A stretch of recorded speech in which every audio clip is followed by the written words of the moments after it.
দাঁড়ান ইমাম সাহেব, আপনি কই যাচ্ছেন?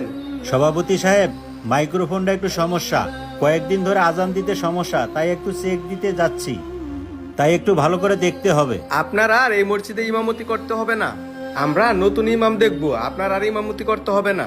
কেন সভাপতি সাহেব, আমার কি অপরাধ? আমাকে ইমামতি করতে দেবেন না? যে ইমাম সাহেব সভাপতি সেক্রেটারি রিজিকে হাত দেয়, সেই ইমাম সাহেব তো আমার মসজিদে ইমামতি করতে পারে না। আস্তাক ফিরুল্লাহ, আস্তাক ফিরুল্লাহ, কি বলতেছেন সভাপতি সাহেব? রিজেকের মালিক একমাত্র আল্লাহ, আমি কিভাবে একজনের রিজেক নিয়ে নিতে পারি? সভাপতি সাহেব, আমি আপনার কোনো কথাই বুঝতেছি না। ও, আপনি এখন কিছুই বুঝতেছেন না? মনে হইতেছে বাজা মাছটা উল্টা একাইতে পারেন না। আপনি গত জুমায় কি বলছিলেন ভুলে গেছেন? মনে পড়তেছে না? শুনেন ইমাম সাহেব, আপনি ইমাম বলে বেঁচে গেছেন, নইলে কিন্তু আপনার গায়ে আমি হাত দিতাম।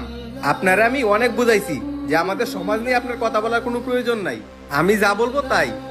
আপনাকে আমি বারবার না করছিলাম যে যৌতুক নিয়ে কোনো কথা বলবেন না। একটা লোক একটা মেয়ের জামাইকে একটা বাইক দিতে চাচ্ছিল, আরেকজনে 2 লক্ষ টাকা দিতে চাচ্ছিল, এটা আপনি যৌতুক হিসাবে কিভাবে বিবেচনা করলেন?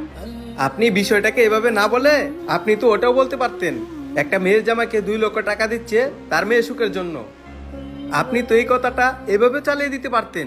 আপনি কেন এই বিষয়টা যৌতুকের মাঝে টেনে আনলেন? আপনাদের মতো কিছু হুজুররাই সব মসজিদও টিকতে পারে না। অতএব বহুত হইছে, আপনার মতো ইমাম সাহেবের আমাদের আর কোনো দরকার নেই। আপনি হয়তো এটা ভাবতাছেন মাসের মাঝখানে আমি নতুন ইমাম সাহেব কই পাবো।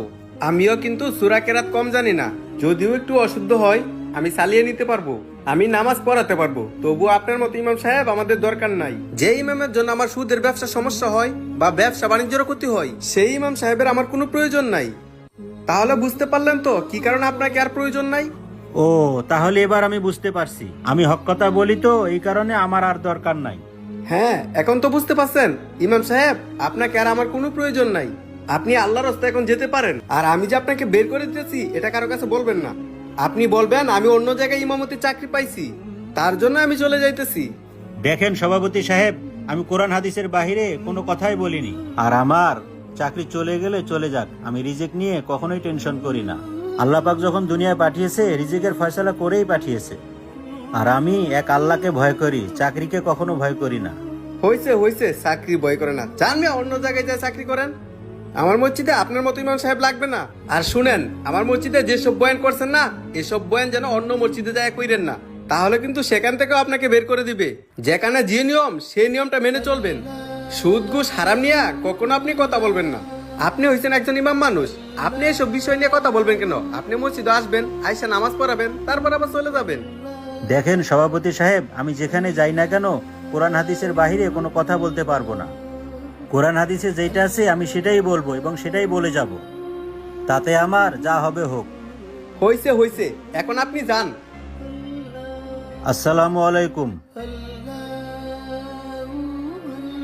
কিরে আলমগীর, আমরা যা খাইরুলরে সভাপতি বানাইলাম, ওদের জায়গাত মসজিদ খরচপাতি ওরাই দেয়, তার জন্য কি কমিটির সদস্যদেরকে না জানায়া ইমাম সাহেবকে একলা একলা বাইর করে দিব? কাজটা কি ঠিক করছে? জি ভাই, কথা তো ওইটাই।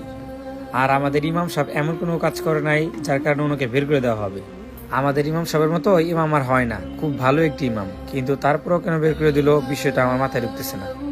আর ভাই, আমি যতটুকু জানি গত জুম্মাতে ইমাম সাহেব সুদ ঘুষ নিয়ে কথা বলছিলেন, আর সুদ ঘুষ কারা খায় সে বিষয়টা তো আমাদের ইমাম সাহেব জানে না।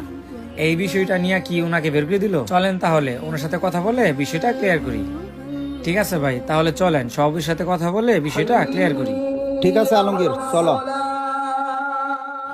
কিরে খাইরুল, তোরে তো আমরাই সভাপতি বানাইছি। হ্যাঁ, আপনারা আমাকে সভাপতি বানাইছেন, আমি কি অস্বীকার করছি? এখন কি হয়েছে সেটা বলেন। তুই আমাদেরকে জিজ্ঞাসা না করে ইমাম সাহেবকে বাদ দিলি কেন? যে ইমাম আমার রিজিকে হাত দিছে তারা আমি বাদ দিমু না? তারা আমি সুমা দিমু? রিজিকে হাত দেয় মানে? আপনার রিজিকে আবার ইমাম সাহেব কিভাবে হাত দেয়? রিজিকে হাত দিছে না, আমি কি আপনার কাছে মিথ্যা কথা কইতাছি? সে আমার রিজিকে হাত দিছে, তার জন্য আমি তাকে বের করে দিছি। হ্যাঁ, আমি মানছি আমি সুদের সাথে কিছুটা জড়িত আছি, তাই বলে কি মসজিদে আমাকে ইন্ডিকেট করে সে বয়ান দিবে? আচ্ছা ভাই, আপনি একটা কথা বলেন তো, আমাদের জামানতে এখন বর্তমানে তো সুদ একটু চলেই, প্রত্যেকটা ঘরে সুদের সদস্য আছে, কেউ খায় কেউ দেয়। আর হ্যাঁ, এই জামানা তো সীমিত আকারে সুদ নেওয়াই যা। তাহলে ইমাম সাহেব প্রত্যেক জুমার নামাজের সময় কেন বারবার এই সুদ নিয়ে কথা বলে? আমি কি বুঝি না সে সরাসরি আমাকে ইন্ডিকেট করে? এ খাইরুল, তুই সুদের কারণে একদিন তুই ধ্বংস হয়ে যাবি গা। এই ভাই, আপনি তো ভালো করেই জানেন সুদ দেওয়া এবং নেওয়া দুইটাই হারাম। তাহলে আপনি কেন সুদের ব্যবসা করতেছেন? হ্যাঁ, হারাম দিকে তো আমি একবারে সীমিত আকারের কিছু নিতাছি। ধরেন আমি 1 লাখ টাকা দিছি, মাসে 1000 টাকা নিতাছি। এটা তো সীমিত আকারে নিতাছি, আমি তো পুরাটা নিতাছি না। এক জুমায় বলেছে যৌতুক, আর এক জুমায় বলেছে সুদ। এইসব নিয়ে বারবার কথা বললে ভালো লাগে, তার জন্য আমি তাকে বের করে দিছি। আর যাই হোক, কমিটির কোনো লোকজন যেন ইমাম সাহেবকে বাদ দেওয়া এই বিষয় নিয়ে আমার সাথে যেন কোনো কথা না বলে, এই আমি বলে দিলাম, নইলে কিন্তু ঝামেলা হয়ে যাব। আর এই মসজিদও আমার বাপের জায়গায় স্থাপিত, আর এই মসজিদের খরচপাতি আমি চালাইতাছি, তাই আমার উপরে কেউ কথা বলতে পারবো না। আর আমি যেহেতু মসজিদের দায়িত্ব আছি, তাহলে আমি ভালোটা বুঝি। ঠিক আছে রনি ভাই, এইসব ব্যাপারে যেন আমার সাথে দ্বিতীয়বার আর কথা না হয়। ওকে, আমি এখন গেলাম। আসসালামু আলাইকুম হুজুর। ওয়ালাইকুম আসসালাম রহমতুল্লাহ বারাকাতু। হুজুর কেমন আছেন? আলহামদুলিল্লাহ, আমি ভালো আছি। কি অবস্থা সভাপতি সাহেব, মসজিদ মাদ্রাসার কি খবর? হুজুর জি আলহামদুলিল্লাহ, মাদ্রাসার কপারটা ভালো হলেও মসজিদের কপারটা ভালো না। হুজুর কি আর বলবো, ইমাম নিয়ে আর পারা যায় না, তাই ভাবছিলাম নতুন একটা ইমাম নিয়োগ দিব। আর আমি তো মনে মনে খুঁজতেছিলাম আপনারই, তার জন্য আপনার কাছে আসা হলো। আরে কি বলেন, আগে যে ইমাম ছিলেন সে তো বড় আলেম ছিলেন, তাহলে উনি চলে গেলেন কেন? আরে হুজুর, সে চলে যায় নাই, আমি তারে বের করে দিছি। আপনি বলেন তো হুজুর, আমার মসজিদই তাকে আমার কাছ থেকে বেতন নেয়, আবার আমার সাথেই তর্ক করে। আপনার সাথে তর্ক করে মানে? হুজুর বর্তমান জামানায় তো সুদ ঘুষ চলে, তবে মোটামুটি আমার কিছু ব্যবসা বাণিজ্য সুদের সাথে জড়িত, যার কারণে এটা নিয়ে আমি একটু আলাদা অ্যাডজাস্টে আছি। আর হুজুরের তো প্রত্যেক জুমায় সুদ ঘুষ এইসব নিয়ে কথা বলার কোনো দরকার নেই, তাই বাধ্য হয়ে আমি তাকে বের করে দিছি। তাছাড়া আপনি তো আমাদের গ্রামেরই সন্তান, তাই আমাদের কমিটির সকল সদস্যরাই আপনাকে সিলেক্ট করতে চাচ্ছে। আপনি তাহলে আগামী জুমায় জয়েন হয়ে যান। লাভ কি, আমাকে নিলে কোরআন হাদিসের কথাই বলবো।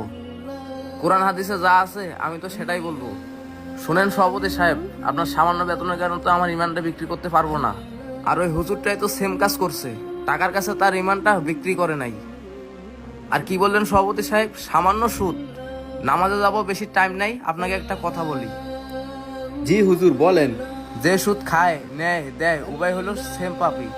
আপনি বলতেছেন সামান্য জাররা থেকে জাররা পরিমাণ সুদ যদি আপনার ভেতরে ঢোকে, 73টা গুণের মধ্যে সর্বনিম্ন যে গুণাটা, সেটা বলি, সেটা হলো মায়ের সাথে জিনা করা। আপনি যত আলেম বদলান না কেন, আপনি যত ইমাম বদলান না কেন, আপনি তো কোরআন হাদিস বদলাতে পারবেন না। নামাজের সময় হয়ে গেছে, আমি এখন যাই। আসসালামু আলাইকুম।